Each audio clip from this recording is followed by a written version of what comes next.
31 dan 32. Saya akan bacakan untuk kita semua, demikian bunyi firman Tuhan. Maka kata Yesus kepada orang-orang Yahudi yang percaya kepadanya, jikalau, saya biasanya lebih suka gini karena ini konteksnya Indonesia. Kalau ini orang Kupang biasanya bukan jikalau tapi jikalu gitu. Jikalu gitu. Jikalu apa? Jikalu tetap dalam firmanku. Biasanya kalau orang Kupang atau orang Jakarta, lu akan benar-benar menjadi muridku. Dan lu gitu.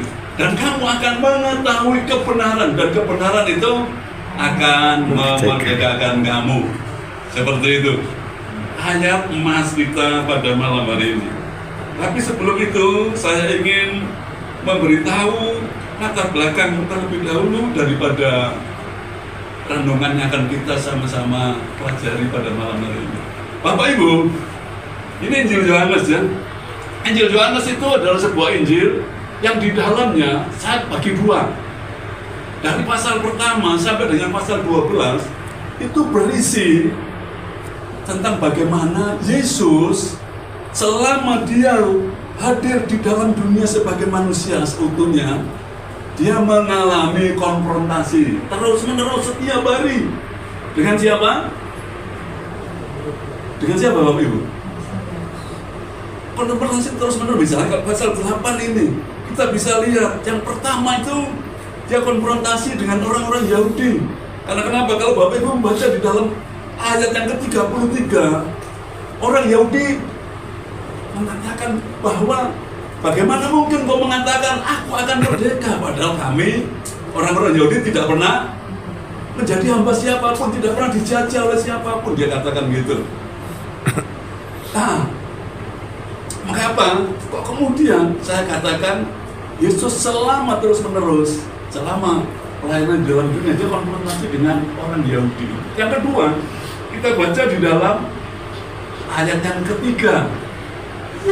Ayat yang kedua kita mulai Pak, ayat yang kedua. Kita tolong bisa Anda mau membacakan untuk kita semua. Ayat yang kedua dari Injil Yohanes pasal 8. Injil Yohanes pasal 8. Pasal 8 ayat yang kedua.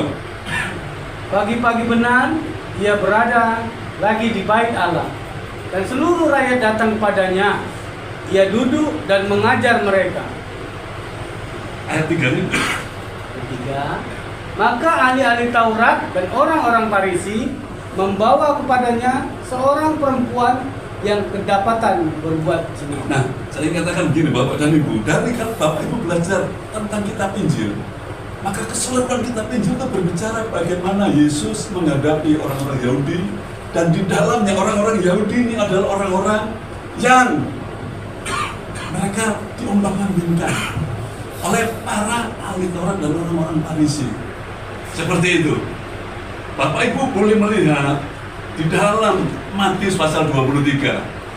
Matius pasal 23, Bapak Ibu boleh mengetahui apa yang saya katakan ini, bahwa selama Yesus melayani dahulu di daerah Palestina sana, dia selalu menghadapi orang-orang Farisi dan ahli-ahli Taurat yang terus-menerus mereka ini melakukan apa yang Yesus sendiri katakan di dalam Matius 23 ayat 13. Ada yang lain membacakan ayat 13. Matius 23 ayat 13, kemudian ada lagi yang lain nanti nyambung ayat 15. Matius 23 ayat 13. Celakalah kamu, hai ahli Taurat dan orang-orang Farisi, hai kamu orang-orang munafik, karena kamu menutup pintu-pintu kerajaan sorga di depan orang, sebab kamu sendiri tidak masuk di dalamnya. Kamu merintangi mereka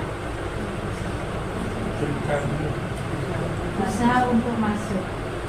Merintangi mereka yang berusaha untuk masuk. Jadi ahli-ahli Taurat dengan orang Farisi itu pekerjaannya itu adalah merintangi orang yang ingin mengikut Yesus dengan sungguh-sungguh.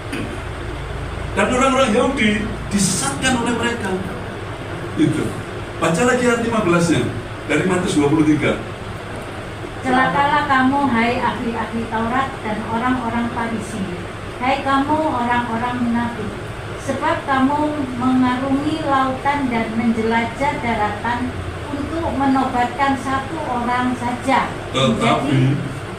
menjadi penganut agamamu, dan sesudah itu ia bertobat. Kamu menjadikan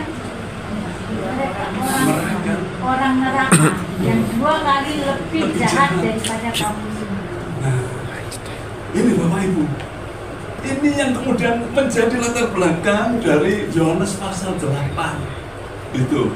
Jadi dimulai ketika pagi-pagi sekali, early morning, Yesus sudah berada di bait Allah untuk mengajar orang-orang banyak itu. Karena selama Yesus hidup di dalam dunia, di dalam pelayanannya, orang berbondong-bondong datang. Bapak Ibu boleh membaca di dalam Matius pasal 4, sesudah Yesus dicobai oleh iblis, setelah dia berpuasa 40 hari 40 malam, dan dia menang atas pencobaan itu, dan kemudian dia melakukan banyak sekali mujizat, dan orang berbondong-bondong mengikuti Yesus. Bapak Ibu boleh baca di dalam Matius 4 ayat 25. Sama seperti di Yohanes pasal 8 ayat 2 ini. Pagi-pagi sekali orang banyak itu mengikuti Yesus. Tetapi masalahnya Bapak dan Ibu, di antara kerumunan orang-orang yang mengikuti Yesus itu terdapat orang-orang Farisi dan ahli Taurat. Dan Bapak Ibu tadi sudah tahu kan? Apa pekerjaan mereka? Pekerjaan mereka merintangi orang. Nah, ini latar belakang daripada Yohanes pasal 8. Kemudian yang kedua, orang-orang Yahudi yang sepertinya kalau Bapak Ibu membaca di dalam pasal 8 ayat 31, Yesus berkata kepada orang-orang Yahudi yang percaya kepadanya, Bapak Ibu jangan salah sangka. Ketika mereka percaya, kata percaya yang dimaksudkan itu bukan kemudian sungguh-sungguh mereka menjadi pengikut Yesus. Bukan. Karena kenapa? Bapak Ibu akan membaca selanjutnya. Mereka berdebat lagi dengan Yesus, sampai Yesus kemudian mengatakan di dalam ayat 44 bahwa iblislah yang menjadi bapakmu. Karena kenapa? Kamu melakukan segala apa yang dia perintahkan. Itu harus apa mengatakan gitu. Tahu tuh Bapak Ibu tahu mengapa orang Yahudi seperti ini? Mari satu orang lagi membaca di dalam Roma 10 ayat 2 dan 3. Roma 10 ayat 2 dan 3. Sebab aku akan memberi kesaksian tentang mereka bahwa mereka sungguh-sungguh diam itu Allah, tetapi tanpa pengajian yang benar. Ayat 3. Sebab oleh karena mereka tidak mengenal kebenaran Allah, dan oleh karena mereka bisa untuk mendirikan kebenaran mereka sendiri, maka mereka tidak takut kepada kebenaran Allah. Nah itu Bapak dan Ibu.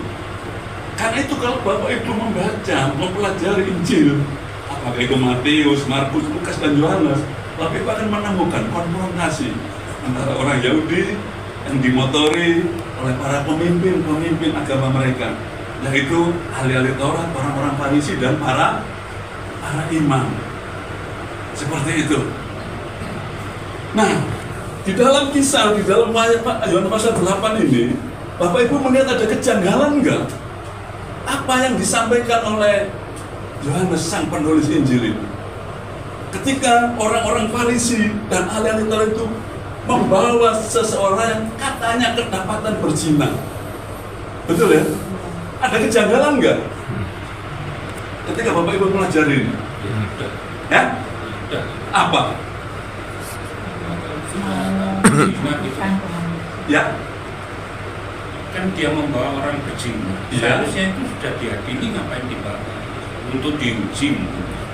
Memang perempuan yang kedapatan berzina itu dipakai sebagai sebuah alat untuk menjatuhkan, menuduh Yesus, supaya Yesus ketika menjawab salah, maka Yesus dilaporkan untuk kemudian dihukum. Karena tujuan mereka seperti itu.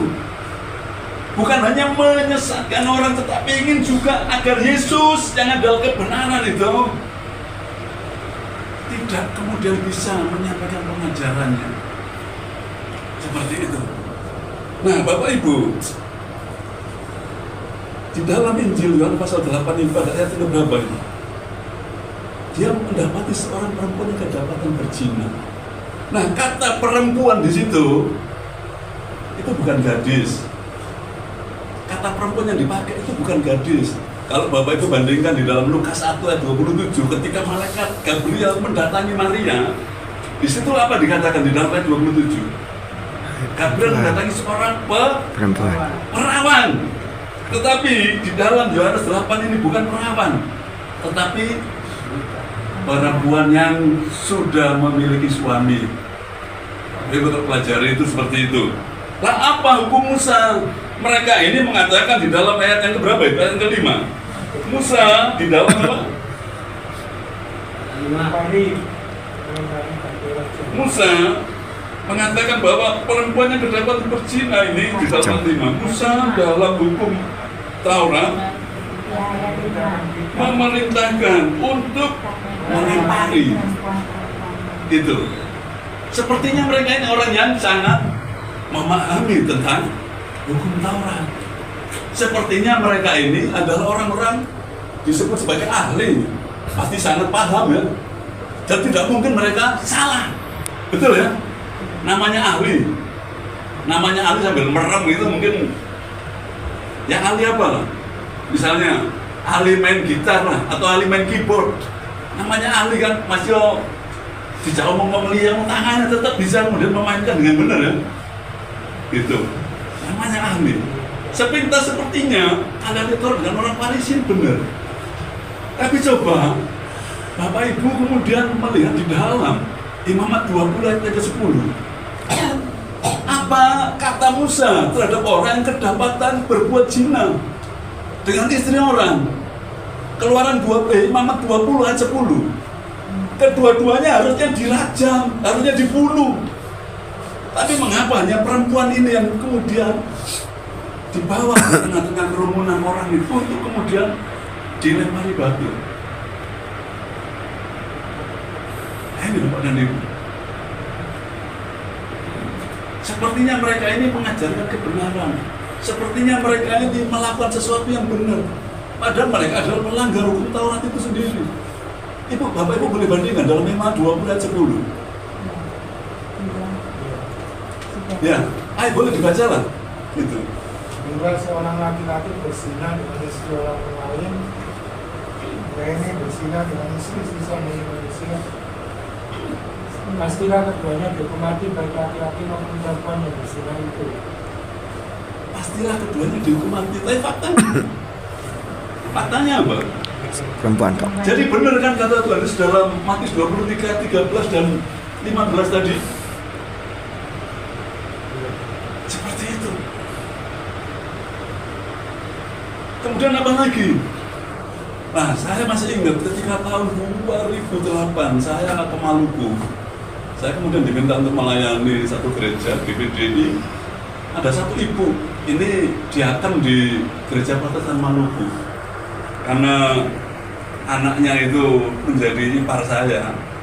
Kemudian ipar saya ngomong, ini hamba Tuhan katanya gitu. Kemudian dia bertanya kepada saya, Bapak Ibu. Dan yang dia tanya itu di dalam Yohanes pasal 8, ayat yang ke-6. Apa yang ke-6 dikatakan di situ? Ketika Yesus terus-menerus diminta untuk menjawab tentang masalah ini, Yesus kemudian melakukan apa? Dia membungkuk dan menulis di tanah. Nah, pertanyaannya begini Bapak dan Ibu.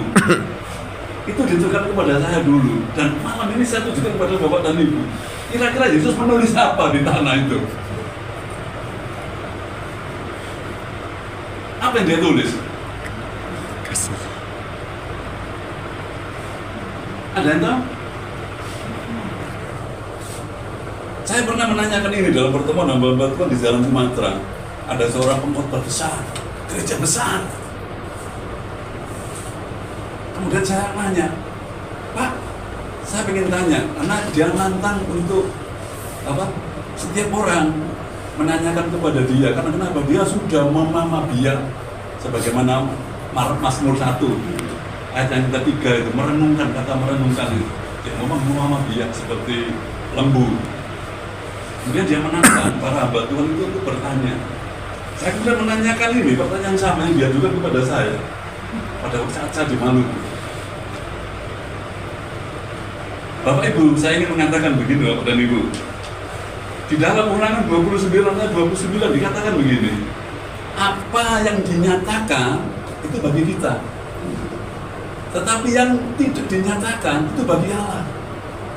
Artinya apa? Ayat ini berbicara mengenai ketika ada pertanyaan-pertanyaan Bapak dan Ibu mengenai sesuatu yang Bapak Ibu tidak paham di dalam Alkitab, maka Bapak Ibu tidak boleh memberikan jawab itu di luar daripada Alkitab. Karena kenapa? Ada prinsip Alkitab menjawab Alkitab. Ayat ini berbicara mengenai itu. Karena memang di dalam Amsal 25 ayat kedua, penulis Amsal mengatakan kita ini adalah anak-anak raja dan kita adalah calon raja. Nah, seorang raja menurut Amsal 25 ayat 2 itu harus mampu apa? Mampu kemudian mencari tahu sesuatu yang menurut Allah itu rahasia. Tapi kalau Allah merahasiakan, tapi kita berusaha untuk mencari tahu dan jawabannya ada di dalam Alkitab. Termasuk ini tadi pertanyaan tadi Bapak dan Ibu yang ditujukan kepada saya.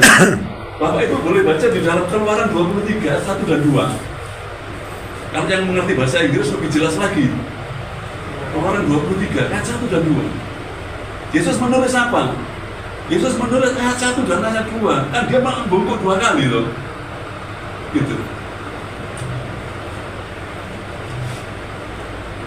Ada yang mau baca untuk ini? Keluaran 23, saya bacakan kalau gitu. Saya bacakan aja. Ya, Janganlah engkau menyebarkan kabar bohong. Janganlah engkau membantu orang yang bersalah dengan menjadi saksi yang tidak benar. Janganlah engkau turut-turut kebanyakan orang melakukan kejahatan dan dalam memberikan kesaksian mengenai sesuatu perkara. Nah, Yesus menulis itu Bapak dan Ibu ketika dia membungkuk. Tentu ahli Taurat dan orang-orang Farisi paham betul hukum Taurat. Dia pakai hukum Taurat untuk menjebak Yesus dan untuk kemudian menghukum perempuan yang katanya kedapatan berzina. Kalau teman-teman benar, tetapi namanya berzina bisa sendiri Bapak dan Ibu. Dua. Nggak bisa. Lucu ya. Tapi kok berani mereka? Mengatakan demikian. Nah, Injil Yohanes ini menyampaikan ini yang menjadi latar belakang Bapak dan Ibu dari Yohanes pasal 8 ini. Ini menjadi latar belakang. Ada banyak sekali di dalam kehidupan ini. Kita tiap hari Bapak dan Ibu ini diperhadapkan dengan orang yang mengatakan dia menyampaikan sesuatu yang benar. Kita seringkali dengar iklan, seolah-olah benar semua iklan itu. Wah, nggak ada kecap nomor 2, semua nomor 1 ya. Nah, termasuk itu tadi yang kita dengarkan orang-orang yang katanya suka dakwah itu. Bahkan kadang-kadang juga di gereja juga ada orang yang berani mengklaim dia menyampaikan kebenaran. Misalnya pengajaran-pengajaran yang kapan hari itu hyper grace. Sekali selamat tetap selamat, bunuh diri nggak apa-apa, masuk surga, betul ya? Ada lagi yang mengatakan gini, saya miris ya anak sekolah teologi yang ngomong gini. Kan Yesus itu kan penuh kasih, pengampunannya ada terus untuk kita. Jadi kalau berzina nggak apa-apa, katanya gitu. Loh, ini ajaran dari mana? Saya minta tolong ayatnya di mana gitu. Perempuan yang datang berzina ini ketika kemudian orang-orang itu meninggalkan dia satu persatu, Yesus ngomong jangan berbuat dosa lagi. Nah ini malah mengatakan berzina nggak apa-apa, nanti diampuni Tuhan. Dia sengaja gitu. Nah ini banyak sekali sekarang di persiluaran pengajaran-pengajaran yang tidak benar semacam ini. Ini yang menjadi latar belakang di dalam Injil Yohanes pasal 8 ini. Karena itu saya kemudian mengambil tema ini, mengalami kemerdekaan dalam arti yang sesungguhnya. Bapak Ibu, bagaimana caranya kita bisa mengalami kemerdekaan dalam arti yang sesungguhnya? Di dalam ayat 31 lalu dikatakan, jika lu tetap tinggal dalam. Saya memberitahu Bapak dan Ibu gini, kata percaya itu selalu bentuknya itu, untuk mereka yang disebut orang beriman, itu selalu bentuknya dalam bahasa Inggris itu present tense. Present tense ya? Present tense itu bukan today, tetapi sekarang, saat ini. Ketika Anda tidak percaya saat ini, Anda bukan orang percaya. Gitu. Nah, kata percaya yang dimaksudkan oleh Yesus ini kepada orang-orang Yahudi yang percaya kepadanya itu sama, paralel dengan tetap tinggal. Gitu. Kalau Anda tidak tinggal di dalam firman, artinya Anda tidak percaya. Karena kenapa? Ketika Anda meninggalkan firman, Anda sudah bergeser, sudah keluar dari kebenaran. Karena kenapa? Kata dosa dalam bahasa Yunani artinya tidak tepat sasaran, keluar dari sasaran. Gitu. Karena Yesus kemudian mengatakan, kalau kita mau mengalami kemerdekaan dalam arti yang sesungguhnya, mari tinggal dalam firman. Nah, langkah-langkahnya bagaimana? Yang pertama itu menjalin sebuah relasi. Artinya kenapa? Seperti orang-orang tadi dalam ayat yang kedua, mereka mengikuti Yesus. Mereka pengen memiliki hubungan dengan Yesus. Gitu. Setelah memiliki hubungan dengan Yesus, kemudian mereka harus tinggal di situ untuk diajar. Ayat berikutnya kan mengatakan begitu. Kalimat berikutnya, jikalau tinggal di dalam firman, kamu benar-benar dalam muridku. Nah, kata murid itu dalam bahasa Inggris itu dari kata disciple, artinya itu orang yang terus-menerus ini di dalam hidupnya itu melakukan kedisiplinan. Karena kata disciple, murid, itu berangkat dari kata dasar disiplin. Gitu. Kalau Bapak Ibu tidak disiplin di dalam memegang firman, maka saya bisa pastikan Anda tidak akan pernah mengalami kemerdekaan. Gitu.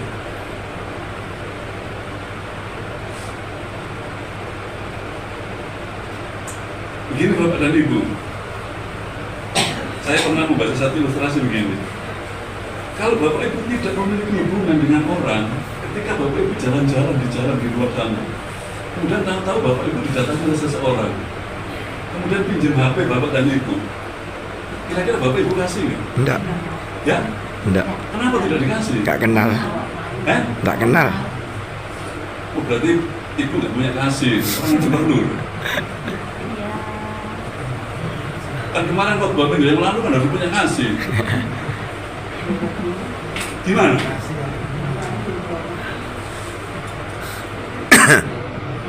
Kita nggak mau kan, kenapa? Kita tidak punya relasi dengan dia, nggak punya hubungan. Itu apalagi ketika dia pinjam, kemudian Pak, saya mau ke sana itu, di sana ada teman saya, HP-nya dibawa dia ke sana. Hilang. Nah, demikian juga Bapak dan Ibu. Kalau Bapak dan Ibu tidak memiliki hubungan dengan firman Tuhan, bagaimana Bapak dan Ibu kemudian bisa mengetahui kebenaran, dan bagaimana kebenaran bisa memberikan Bapak dan Ibu? Sama seperti orang-orang Yahudi di dalam Roma 10 ayat kedua tadi itu dikatakan, jadi orang-orang yang Yahudi itu seal of God. Artinya kenapa? Dia itu orang yang semangat, orang yang giat di dalam memberitakan tentang siapa itu Allah Adonai itu, dan terutama hukum Taurat itu begitu dipegang teguh. Tetapi masalah di dalam ayat yang ketiga, di dalam Roma 10 ayat ketiga, mereka tidak melakukan semuanya itu dengan pengetahuan yang benar. Kata yang dipakai dalam bahasa itu ignorant. Ignorant itu artinya apa? Orang yang kurang pengetahuan. Ignorant itu bahasa yang lebih bagus lagi, itu dikatakan bodoh. Kalau nggak bahasanya si Roger, bahasanya Roger apa? Roger ya? Roger Rocky Gerung itu loh, ngomongnya apa? Dungu. Apa? Dungu. Dungu. Nah itu. Jadi Paulus sebenarnya bisa pakai bahasanya Rocky Gerung itu di dalam Roma 10 ayat yang ketiga itu. Dan bagaimana Bapak Ibu bisa mengalami kemerdekaan? Hosea 4 ayat 6 katakan umatku binasa karena Bodohannya. karena kurang pengetahuan. Karena itu kalau Anda tidak memiliki relasi dengan Tuhan, Anda tidak akan mengenal firman itu. Dan bagaimana firman itu bekerja dalam diri Anda. Gitu. Karena itu sama seperti orang Yahudi ini, ketika Yesus beritahu dan kamu akan mengetahui kebenaran, kamu nggak akan mengetahui kebenaran ketika engkau tidak menjalin hubungan dengan itu. Dan ketika engkau menjalin hubungan, engkau harus terus-menerus disiplin untuk dimuridkan. Amin. Tinggal di dalam firman. Kalau engkau tidak tinggal di dalam firman, engkau keluar. Karena kata yang dipakai dalam bahasa itu baik. Kata tetap tinggal itu baik, artinya kenapa tinggal? Dan namanya tinggal dalam rumah, namanya tinggal dalam rumah itu kira-kira gimana? Tinggal dalam rumah, ya ini lagi hujan ini, tinggal dalam rumah. Kira-kira kehujanan enggak? Enggak. Nah seperti itu, ada di dalam firman. Kata Al-Bait juga demikian, ada di dalam firman. Gitu. Tidak keluar dari firman. Karena ketika Anda keluar dari firman, maka Anda disebut tidak mencapai sasaran. Gitu. Bagaimana Anda bisa menikmati kemerdekaan?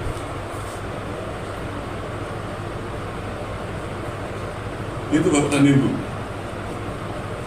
Kemudian saya ingin kemudian membawa kita pada malam hari ini di dalam Matius 4 ayat yang keempat. Setelah kita mengetahui pentingnya tinggal dalam firman, setelah kita mengetahui bagaimana supaya kebenaran itu betul-betul memerdekakan kita, sampai kita punya relasi, punya hubungan, dan kita tetap dalam firman, kita juga harus tahu firman itu kekuatan apa sih? Gitu. Firman punya kekuatan apa dan ini? Apakah hanya sekedar memberikan motivasi kepada kita? Firman Tuhan mengatakan tidak. Firman Tuhan tidak hanya memberikan kepada kita motivasi, tetapi ada sesuatu yang ternyata di dalam firman itu ada sesuatu yang rahasia, yang jarang tidak diungkapkan. Nah, saya ingin malam hari ini kita sama-sama belajar itu. Matius 4 ayat yang keempat. Matius 4 ayat keempat sudah ketemu semua? Saya mau, ya? Oh, Mas Agam mau bacakan, boleh Mas? Tetapi jawab Yesus, ada tertulis, manusia itu bukan dari roti saja, tetapi dari setiap firman yang keluar dari mulut Allah. Nah, di dalam ayat ini ada dua kata tetapi. Bapak Ibu tahu kata tetapi fungsinya apa? Kata tetapi itu fungsinya untuk memberikan sebuah kontras, sebuah paradok yang sangat bertolak belakang, yang sangat berbeda sekali. Apa yang dikatakan oleh iblis itu Yesus betul-betul membalikkan bahwa sekalipun punya kesetaraan, manusia memang nggak bisa kalau nggak hidup dari roti. Teman saya ngomong itu kan di Israel sana, di Eropa. Kalau di Indonesia ya bote lah, telo gitu, gitu kan. Dia katakan gitu. Jadi kita tidak harus hidup dari roti saja, bisa dari kemudian itu tadi. Tapi itu hanya bercanda. Maksudnya begini Bapak dan Ibu. Ada juga orang mengatakan gini, ini adalah untuk menunjukkan bahwa yang namanya manusia itu makanan itu bukan satu-satunya sesuatu yang dibutuhkan oleh yang namanya manusia. Karena kenapa? Kita belajar dalam ilmu ekonomi dulu apa? Manusia itu perlu namanya yang primer itu makanan, pangan, kemudian apa lagi? Sandang, pangan, papan. Apa lagi? Papan. Seperti itu. Tapi Yesus tidak berkata seperti itu, Bapak dan Ibu. Memang itu diperlukan. Supaya kenapa? Supaya kita jangan menggenapi perkataan dari Aristoteles. Apa? Manusia itu kan homo lupus. Artinya kenapa? Kan dia serigala bagi sesamanya. Gitu. Coba buka pakaiannya, kira-kira sama nggak dengan binatang? Harus lolos kasar sekali, memang seperti itu. Tetapi Yesus tidak mengatakan demikian di dalam ayat ini. Dia tidak mau merendahkan manusia. Karena kenapa? Dia datang untuk mengembalikan citra manusia itu, agar dia kemudian yang memang pada mulanya memang tercipta ada itu karena firman. Iya. Dan dia ingin kemudian firman itu menjadi sesuatu yang menjadi kebutuhan paling utama, paling vital. Gitu. Nah, malam hari ini kita belajar tentang satu kata yang namanya stomatos theos. Stomatos theos itu Bapak Ibu pernah belajar ilmu biologi, ilmu botani? Stomata itu di dalam. Mulut daun ya. Oh iya. Apa fungsi mulut daun? Mulut daun itu fungsinya supaya tumbuh-tumbuhan itu bisa kemudian tetap hidup dan dia kemudian menghasilkan buah-buah yang bisa dinikmati. Gitu. Kalau tanpa ada stomata, maka pohon tidak mungkin bisa menghasilkan buah-buah yang bisa kita nikmati. Gitu. Nah, stomata ini fungsinya apa? Untuk menarik air dari tanah yang berisi mineral gitu, kemudian dipakai untuk kemudian dia mengambil sinar matahari pada siang hari sehingga kemudian menjadi Fotosintesis dan menjadi makanan-makanan yang lain yang bisa untuk kemudian menumbuhkan pohon itu. Itu Bapak dan Ibu. Nah, ternyata ketika saya mempelajari ayat ini, saya kaget kok stomatos ya. Kata yang dipakai di situ mulut Allah. Gitu. Ternyata di dalam firman itu ada sesuatu yang rahasia. Karena itu Yesus kemudian mengatakan itu kepada iblis dan kepada kita semua pada malam hari ini. Jangan anggap remeh firman. Jadikan firman itu sebagai kebutuhan dalam kehidupan kita di samping roti, di samping makanan yang lain. Karena kenapa? Ada sesuatu yang Allah akan kerjakan. Gitu. Karena itu, kalau Bapak Ibu baca di dalam Yohanes pasal 8 ayat 12, Yesus mengatakan akulah ayat 12 pasal 8, Mbak. Roti hidup. Akulah terang dunia. Barang siapa mengikut aku, dia tidak akan berjalan dalam kegelapan. Gitu. Karena kenapa? Dalam ayat ini Yesus menyebut dirinya ini bukan saja dia sebagai manusia belaka, sebagai manusia insan, tetapi kalau kita membaca dalam Injil Yohanes, Yesus itu adalah apa? Yohanes 1 ayat 1. Firman Allah. Firman Allah yang hidup menjadi daging. Jadi ketika kita percaya Yesus, ketika kita mengikut Yesus, sang firman Allah itu, dan ketika dia sudah kembali, firman-Nya tetap mengerjakan sebagaimana ketika dia dahulu hadir secara fisik di dunia ini. Gitu. Firman-Nya itu tetap memiliki kuasa. Karena itu mengapa kita malam hari ini harus kemudian mendengarkan firman. Nah, ini salah satunya. Supaya kenapa? Kita menjadi orang yang kemudian mengalami kemerdekaan dalam pengertian yang sesungguhnya. Bukan saja di dunia ini. Bapak Ibu, saya ini berkali-kali itu puasa. Pertamanya sih puasa karena memang nggak punya uang. Iya, karena saya tinggal sendiri Bapak dan Ibu. Ketika mata saya mengalami kondisi low vision semacam ini, praktis saya jobless, tidak punya pekerjaan. Bayangkan kalau orang di kota besar seperti Surabaya ini kemudian tidak memiliki pekerjaan, bagaimana Bapak Ibu? Saya tinggal sendiri. Saya takut tahu-tahu rumah bau itu saja. Apalagi ketika COVID dulu. Saya tinggal sendiri Bapak Ibu. Tetapi saya kemudian membuka Alkitab. Tapi sempat ya. Saya ngomong ketika hari yang keempat saya belum dapat berkat. Saudara-saudara saya tidak saya hubungi karena saya malu, saya laki-laki Bapak Ibu. Saya ngomong kepada Tuhan, Tuhan, masakan saya ini kemudian harus mati gara-gara Tuhan tidak memelihara hidup saya, tidak memenuhi kebutuhan kehidupan saya. Gitu. Saya sampai kena vertigo, Bapak Ibu. Bangun dari tempat tidur itu langsung pengen jatuh lagi karena blackout, gelap. Dan saya ingat firman itu, Tuhan mengatakan manusia itu bukan dari roti saja, tapi dari setiap firman Tuhan. Karena itu menyatakan Tuhan kebenaran perkataanmu ini. Bukankah perkataanmu ini perkataan Allah, bukan perkataan manusia. Dan kau tidak pernah berdusta tuh. Bilangan 23:19. Dan kemudian kau mengatakan lagi dalam Yesaya 55:11, bahwa firman yang keluar dari mulut Allah sama seperti yang saat ini saya baca Tuhan, Matius 4 ayat 4, tidak pernah kembali, tetapi dia akan melaksanakan sampai berhasil apa yang dia katakan. Karena itu hamba Tuhan membelas kasih Tuhan. Jangan permalukan diri hamba dan jangan permalukan namamu Tuhan. Karena orang kampung tahu saya ini, mereka bilang hamba Tuhan.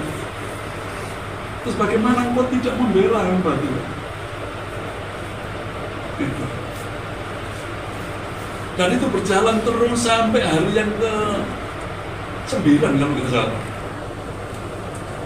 Nah, saya kemudian berjalan keluar. Saya nggak tahu mau kemana. Tapi saya berpikir kalau di dalam rumah saya mau berharap pada apa? Saya sih kepinginnya kayak Elia gitu. Tahu-tahu ada burung gagak datang gitu. Tahu-tahu gebrak seng rumah saya, berat tuh gitu saya keluar, wih, ono roti deh, gitu. Atau paling enggak dia seperti apa itu, GoFood lah, gitu. Tapi dari Allah kan, kalau GoFood yang itu kan pakai motor, gitu. Tapi itu kan pikiran-pikiran bercanda. Saya masih kondisi seperti itu masih bisa bercanda dengan Tuhan. Saya kemudian keluar. Ketika saya keluar, saya biasa nongkrong di satu tempat di dekat rumah saya. Begitu saya menampakkan wajah saya, atau ada orang langsung tangannya nunjuk gitu. Mana, wes jalu gitu. Kemudian ada lagi orang kemudian bisik ke saya ketika saya datang untuk minta makanan, sambil pesan minuman juga. Saya pesan teh panas sama waktu itu dia jual nasi bakar. Sebenarnya nggak boleh ya, puasa 9 hari tahu-tahu makan nasi bakar, kan nggak boleh untuk percenaan. Ya, tapi adanya itu terus gimana Bapak Ibu? Saya sikat saja. Kemudian ada teman datangi saya ngomong ini, kon nggak beda ilmu apa kata ini? Maksudmu? Aku mau jalan dia duit, dia ngomong gak ono. Begitu ndelok rumahmu kok langsung ditapani mangan. Yo karo aku ngomong. Ketakon nang ngene wong isi ono iki. Dan itu dia lakukan sampai kemudian saya mendapat berkat Tuhan. Gitu. Jadi artinya apa Bapak dan Ibu? Judul ini mengalami. Bapak Ibu sebagai orang percaya harus mengalami. Bukan hanya tahu. Kalau hanya tahu, kita ini cuma wacana toh.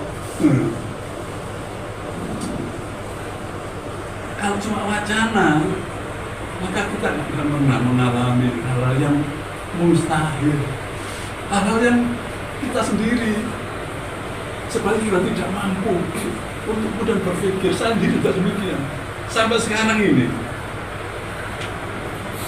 Tapi itulah stomatos teos itu, Allah mengerjakan di dalam firman yang kita percayai. Dan kita dimerdekakan. Saya mengalami kemerdekaan Bapak dan Ibu dari rasa lapar, dari rasa haus, kan nggak punya uang sama sekali. Tuku galon isi ulang petangnya gue gak ada duit, gitu. Tapi firman Tuhan memerdekakan saya. Dan saya berharap jemaat di tempat ini juga demikian. Mari miliki relasi dengan Tuhan. Amin. Dan terutama ini tadi, karena Tuhan kan kita nggak bisa lihat ya. Ada yang bisa lihat Tuhan? Enggak. Tidak ada. Tetapi Yohanes 1:18 mengatakan apa? Tetapi anak tunggal Bapa yang ada di pangkuan Bapa itu yang menyatakannya. Dan itu adalah firman Tuhan itu. Karena itu pegang firman, tetap tinggal dalam firman, percaya kepada firman. Kita akan bukan saja mengetahui kebenaran itu, tapi kita akan mengalami kebenaran itu dalam kehidupan kita. Amin Bapak Ibu. Amin. Kira-kira ngerti nggak ya? Benar udah berapi-api ini. Amin. Amin. Jangan sampai kemudian ngomong-ngomong ngotot-ngotot. Tapi itu Bapak dan Ibu. Dan satu lagi Bapak dan Ibu, saya memberikan kepada kita bonus pada malam hari ini dari Yohanes pasal 8. Jaminan untuk kita mengalami kemerdekaan di dalam kehidupan ini, bukan saja persoalan-persoalan jasmani, fisik belaka, bukan hanya persoalan-persoalan di mana kita dalam hidup ini harus secara sosial berelasi, kita dijagai oleh firman. Tetapi juga satu lagi, ini yang paling penting. Karena kenapa? Yang lain itu hanya memberikan janji, tetapi Allah kita memberikan bukti. Amin. Buktinya apa? Semua perkataan dia genapi. Yang lain berdakwah, pendakwah, memfitnah, katanya Yesus gak disalib, Yesus gak mati. Tapi firman Tuhan menunjukkan di dalam Yohanes 8 ayat 17, 2 saksi itu cukup. Amin. Tetapi di dalam 1 Korintus 15 ayat 3 sampai dengan ke-5 harus memberitahu bahwa kebangkitan Kristus itu disaksikan bukan saja oleh 2 orang, tetapi 12 orang dan kemudian 500 orang. Amin. Kurang kuat apa? Kesaksian tentang iman Kristen yang kita percaya ini, tentang firman Allah yang kita bisa pegang kebenarannya ini. Bukan jari ini, Rek. Bukan katanya. Enak memfitnah. Tapi berapa banyak orang kena fitnah sehingga kemudian pindah. Nggak kuat, kena dakwaan itu. Aku kamu palsu. Perutnya akhirnya mules-mules ya. Akhirnya mual. Ya. Dia kan banyak jadi mual tuh. Iya. Karena kenapa? Bodoh. Ignorant. Kurang pengetahuan tentang kebenaran. Tapi malam hari ini saya berharap Bapak dan Ibu, mari Amin. kita mengalami kebenaran itu. Yes. Bukan hanya kemudian mengerti, bukan hanya tahu. Mari, jangan hanya setiap kita duduk nanggung ini ilmu ini gak tambah, pengetahuan ini gak tambah. Mari ketika sudah punya pengetahuan, mari melangkah lebih lagi, alami sendiri kebenaran firman Tuhan. Amin. Amin. Dan saya berharap bukan hanya saya, tapi kita semua. Saya tiap hari berdoa dan Ibu saya belajar untuk kemudian seperti Abraham. Apa? Saya katakan seperti Abraham. Abraham itu berharap sekalipun tidak punya ayat 17, Roma 4 ayat 17 apa? Abraham berharap sekalipun tidak punya dasar untuk berharap. Tapi ketika kemudian imannya itu mengalami kebenaran, dia mengalami sendiri, imannya itu menyatakan kebenaran itu, dia tambah kawin menang. Iya kan? Iya. Di Kejadian 25 itu gak cukup bakar dia kayak gak keturun. Tadinya dia ngomong sudah mati pucuk. Gitu kan? Iya. Nah Bapak dan Ibu saya memberitahu, Alkitab kita adalah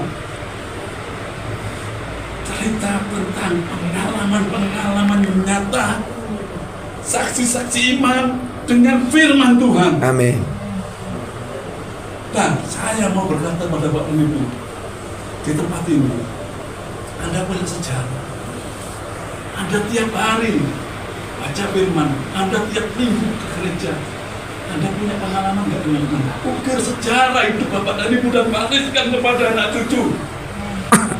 Bapak, saya punya pengalaman dan saya sekarang Bapak dan Ibu. Saya seperti Ibu Ellen ini, rumah saya sudah tua Bapak dan Ibu.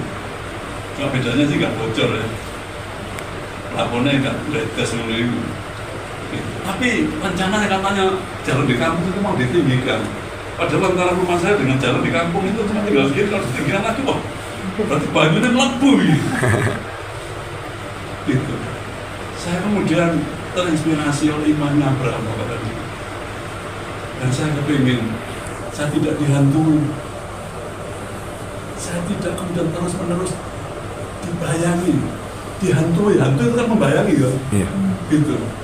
Saya tidak mau terus diganggu, digoda oleh setan itu. Dan saya kemudian pegang firman Tuhan, Roma 4 ayat 17. Sekalipun tidak punya dasar untuk berharap, akan tetap berharap. Saya juga demikian Bapak dan Ibu. Saya menancapkan pengharapan saya, iman saya di dalam firman Tuhan itu. Dan saya percaya, saya mengalami. Gitu. Kemarin keluarga besar saya kumpul semua, kakak-kakak saya, dan saya ponakan-ponakan saya. Saya tiap hari mendoakan mereka. Kami punya komunikasi tadinya itu tidak berjalan dengan baik. Saya setiap hari sujud seperti orang Islam, Bapak dan Ibu. Saya muji Tuhan gini, Yesuslah Tuhan, Yesuslah Raja. Saya ngomong, dia bukan hanya Tuhan biasa, dia Tuhan di atas segala Tuhan. Dia Raja di atas segala Raja. Dan kemudian kami menyembah, saya sujud Bapak dan Ibu. Ponakan saya dari Ambon datang, heran, itu omel aku orang Islam ini, jengking gitu. Saya nggak peduli. Karena kenapa? Nyanyinya kan ngomong menyembah. Namanya menyembah mau ngatek nih. Ya dah. Menyembah itu kan keniling. Ya dah. Bayangan. Ya dah. Keniling. Lututnya ini loh, menyentuh lantai. Gitu. Saya lakukan itu. Dan saya kepingin ketika saya bertemu lagi dengan Bapak Ibu di tempat ini, saya bersaksi tentang kebenaran firman Tuhan yang memerdekakan saya dari kekhawatiran, dari ketidakberdayaan saya yang mengalami kondisi semacam ini. Saya juga berdoa agar mata saya disembuhkan. Dokter mengatakan mustahil, tidak mungkin, tapi saya percaya. Amin. Allah saya melampaui segala ilmu pengetahuan yang manusia miliki. Dan dia sanggup untuk menolong saya. Karena itu saya semangat sekali menyampaikan firman Tuhan dari Yohanes tempat ini. Karena kenapa? Karena saya mengalami kematian. Demikian firman Tuhan, saya kembalikan.